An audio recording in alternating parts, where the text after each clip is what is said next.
Baik, Kalau Bu. dilihat dari artikel tadi atau berita tadi, informasi tadi, Indonesia seperti berkejaran waktu ya, ini Ya. dipensiunkan menuju ke net zero emission 2060, 2058 udah nggak boleh lagi beroperasi begitu ya. Ini tampaknya berkejaran dengan waktu ya memang karena tinggal sisa 20 tahunan lagi ya Pak Gilbert ya. Anda Oke. melihatnya seperti apa sih untuk target dari net zero emissions gitu ya, pandangan Anda juga dengan target pensiunnya batubara di Indonesia cukup berpengaruh nggak nantinya terhadap side effect-nya begitu ya terhadap Ya. permintaan batubara secara keseluruhan? Saya pikir gini, pemerintah memang ditekan untuk menggunakan energi terbarukan ya. Tapi kita lihat target pemerintah tahun 2025 saja itu akan menggunakan 23% energi untuk Indonesia itu menggunakan energi terbarukan atau renewable energy. Tapi pada kenyataannya sampai tahun lalu itu baru sekitar 12-an%, bahkan 15% pun belum nyampe gitu. Jadi kalau kita berbicara apakah batu bara ini bisa tergantikan, jadi tadi kan pembangkit listrik tenaga batu bara pelan-pelan akan dihentikan.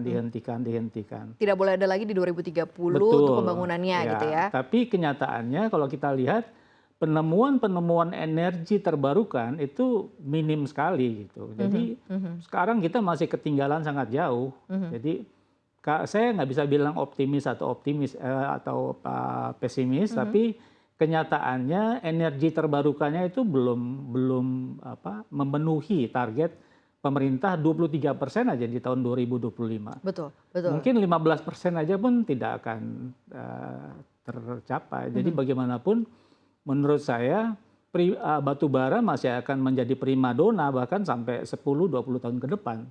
Primadona atau ya karena memang belum bisa ada pilihan lain, Betul. not another option. Karena kita tahu Ya. kalau di 2025 itu kan preparationnya sudah kurang lebih beberapa tahun lalu, bahkan 10 tahun lalu begitu ya, sudah disiapkan bahwa ada pengurangan net zero di 2023, 2025, 2050 begitu ya. Kalau kita coba lihat saat ini kan ada upaya beberapa perusahaan untuk menerapkan ya, ada standarnya seperti standar green mining practice atau good mining practice lah taruhlah di sana begitu. Apakah cukup dianggap berhasil ini untuk menekan kurang lebih emisi karbon tanah air? Kemudian sekarang kan juga ada namanya penerapan bursa karbon juga yang akan diterapkan pas sekali di pekan ini begitu ya. Semuanya tampaknya memang sudah merujuk kepada keberlanjutan atau sustainability untuk. Ya, saya setuju. Tapi gini.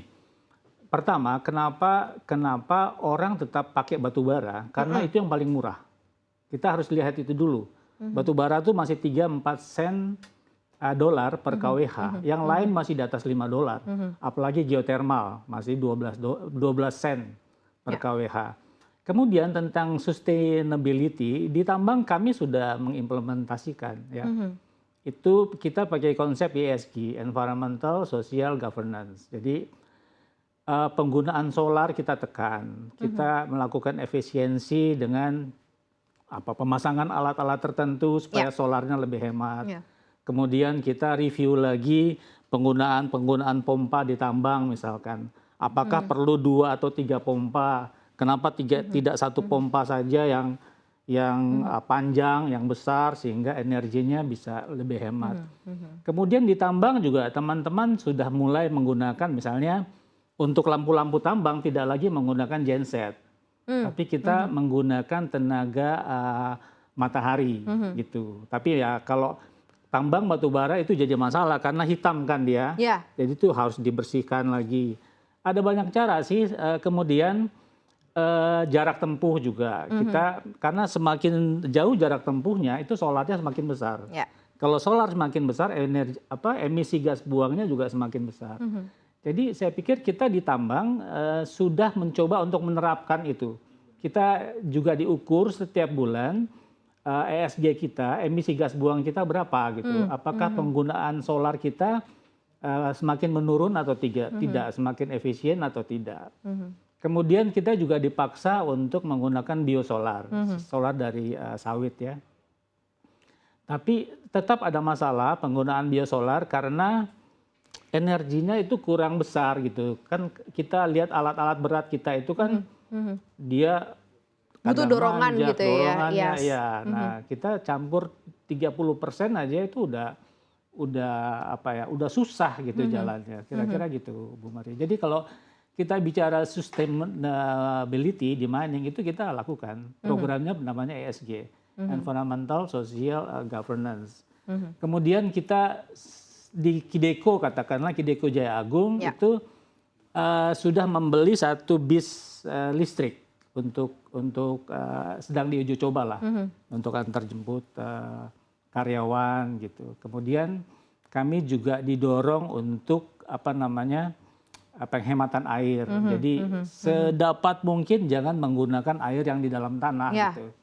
Sedapat mungkin menggunakan air yang di surface sehingga didaur ulang lah gitu. Nah, itu upaya-upaya kita lah. Jadi nanti lama-lama targetnya akan semakin besar penggunaannya atau seperti apa? Akan semakin besar. Kalau sekarang kan berarti ada transisi ya Pak, ada perubahan-perubahan, berarti ada banyak sekali biaya yang juga harus di-adjust karena transisi ini. Nah, seperti apa plan mungkin dari perusahaan melihat transisi ini nanti akan lebih mendominasi selebihnya, bahwa kita melakukan green mining practice dalam running bisnis gitu di perusahaan seperti apa Pak Gilbert?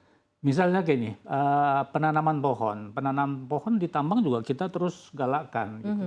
Kita bahkan kami masuk juga ke desa-desa tempat di sekitar tambang untuk menggalakkan ayo tanam pohon, karena semakin banyak pohon ditanam dia kan semakin menyerap karbon monoksida, karbon dioksida ya. Juga yang di pohon di sekitar pantai di mangrove itu juga kita galakkan. Bahkan terakhir sekitar sebulan 2 bulan yang lalu saya coba ke BRIN. Di sana mereka sedang menggalakkan namanya hydrogen energy gitu. Di BRIN bahkan mereka sudah buat sepeda motor dengan tenaga air gitu.